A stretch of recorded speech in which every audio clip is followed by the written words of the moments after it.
அஸ்ஸலாமு அலைக்கும் வரஹ்மத்துல்லாஹி வபரகாத்துஹு. அன்புக்குரிய சகோதர சகோதரிகளே, நம்மள பல பேர் ஒவ்வொரு நாளும் துவா செய்கிறோம் இல்லையா?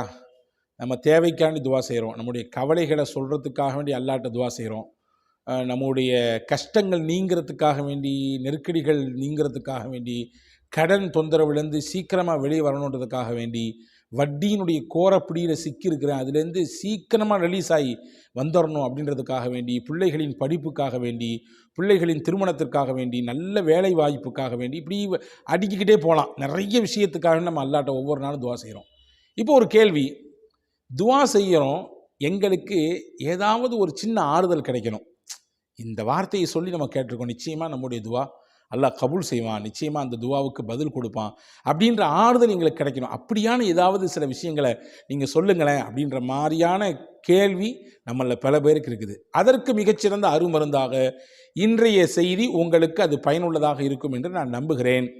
அஸ்ஹாபு சுனன் என்று சொல்லக்கூடிய 3 பெருங்கொண்ட நூட்கள், ஹதீஸினுடைய கிரந்தங்களிலே சுனன் என்ற வார்த்தையில் துவங்கக்கூடிய 3 நூட்கள், சுனனு நசாயி, சுனனே இப்னு மாஜா, சுனனே அபூ தாவூத், இந்த 3 ஹதீஸ் கிரந்தங்களிலும் பதிவு செய்யப்பட்ட ஒரு ஹதீஸ்.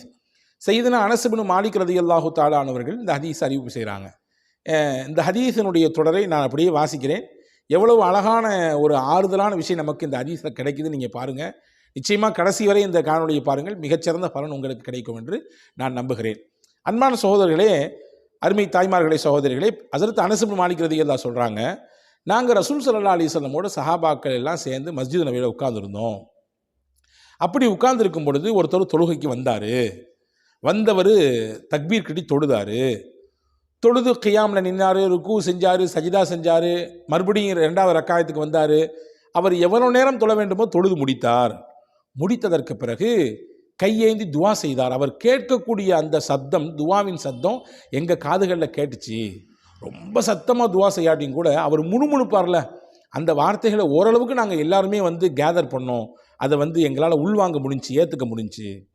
அவர் என்ன துவா செய்தார் அந்த துவாவையும் சொல்கிறாங்க.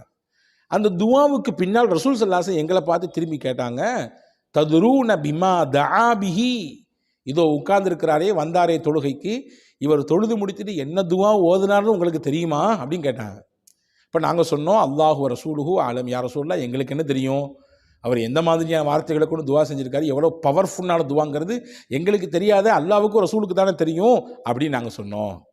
உடனே ஸல்லல்லாஹு அலைஹி வஸல்லம் சொன்னாங்க, வல்லதி நஃப்ஸி பியதிஹி லகத் தஅல்லாஹ பிஇஸ்மிஹில் அஅதம், இவர், அல்லாஹ் மீது சத்தியமாக சொல்கிறேன், இவர் செய்த துவா இருக்கிறதே அல்லாஹ்வின் இஸ்முல் ஆதமை கொண்டு துவா செய்திருக்கிறார். அப்படின்னா என்ன அர்த்தம்? இஸ்முல் ஆதம் என்று அல்லாஹ்விற்கு ஒரு மகத்துவமான பெயர் இருக்கிறது.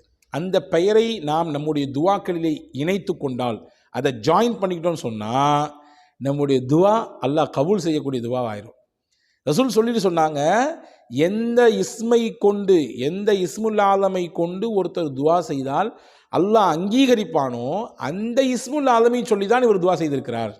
அப்படின்னா இவர் செஞ்ச துவாவில் அந்த இஸ்ம இருக்குது, அதனால் இவர் செஞ்ச மொத்த துவாவுமே கபூல் ஆயிடுச்சு, கபூலாகக்கூடிய தகுதி மிக்கதாக இவருடைய துவா ஆகிடுச்சு அப்படின்னு சொல்லி முஹம்மது ஸல்லல்லாஹு அலைஹி வஸல்லம் அவர்கள் எங்களுக்கு சொன்னாங்க அப்படின்னு சொல்லி ஹஸரத் அனஸ் இப்னு மாலிக் ரலியல்லாஹு தஆலா அன்ஹு சொல்கிறாங்க. இப்போ நமக்கு என்ன கேள்வினா, அது என்ன துவாங்க, முதல்ல அதை சொல்லுங்க ஹஜ்ரத், அடுத்து பார்த்துக்கலாம் அப்படின்னு நீங்கள் கேட்குறது அவசரப்படுறது எனக்கு நல்லா புரியுது.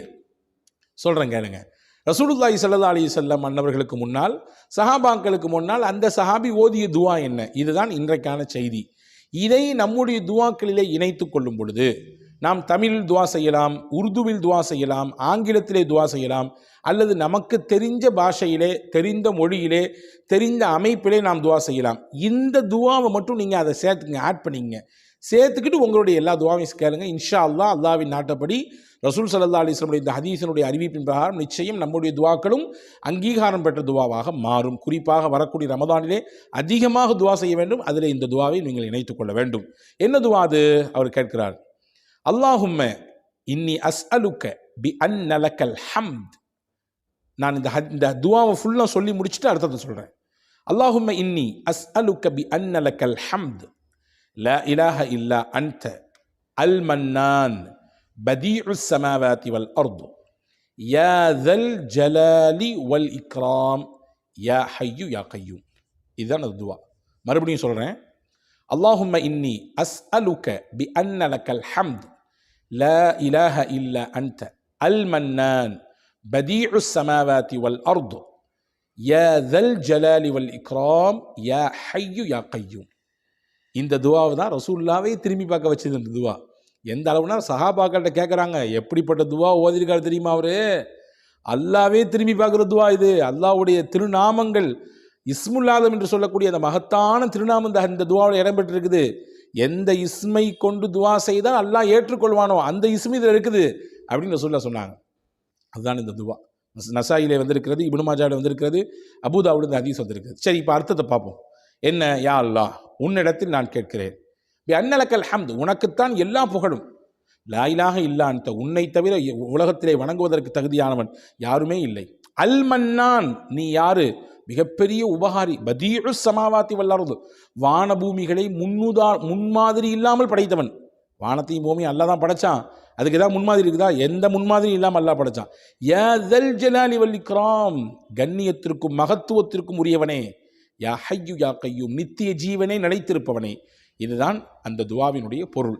எனவே அன்புக்குரிய சகோதரர்களே, இந்த துவாவை பெற்றுக்கொண்ட இந்த நாளிலிருந்து இன்ஷா அல்லாஹ் நாம் நம்முடைய துவாக்களிலே இதை இணைக்கும் பொழுது நிச்சயமாக கபூலியத் பெற்ற துவாவாக, நம்முடைய துவாக்கள் எல்லாம் அங்கீகரிக்கப்பட்ட துவாக்களுடைய பட்டியலிலே சேர்வதற்கு இது மிகப்பெரிய உதவி செய்யும். வல்ல அல்லாஹ் சொல்லி கொடுத்த, அதாவது நான் சொல்லித்தரவில்லை, ரசூலுல்லாஹ் தான் சொல்லி கொடுத்தாங்க, அதை பார்த்து அப்படி உங்களுக்கு நான் ஷேர் பண்ணுறேன், அவ்வளோதான். இதில் எனக்கும் இதை சொல்லித்தர எனக்கு எந்த பெருமையும் இல்லை. முகமது நபிக்கு தான் பெருமை, முகமது நபிக்கு தான் இந்த பெருமையெல்லாம் சேரும். அல்லாஹ்விற்கே எல்லா புகழும். அல்ஹம்துலில்லாஹ். அப்படிப்பட்ட ஒரு மகத்தான நாயகரை நமக்கெல்லாம் வழிகாட்டியாக அல்லாஹ் தான் தந்தான். எல்லா விஷயத்திலையும் அவங்க தான் நமக்கு வழிகாட்டியிருக்காங்க இல்லையா? அந்த முகமது நபியினுடைய பரக்கத்தை கொண்டு இந்த துவாவை ஓதுவோமாக. நம்முடைய வாழ்க்கையிலும் நம்முடைய துவாக்கள் அங்கீகரிக்கப்படுவதற்கு இந்த துவா காரணமாகட்டுமாக. வஸ்ஸலாம். அஸ்ஸலாமு அலைக்கும் வரஹ்மத்துல்லாஹி வபரகாத்துஹு.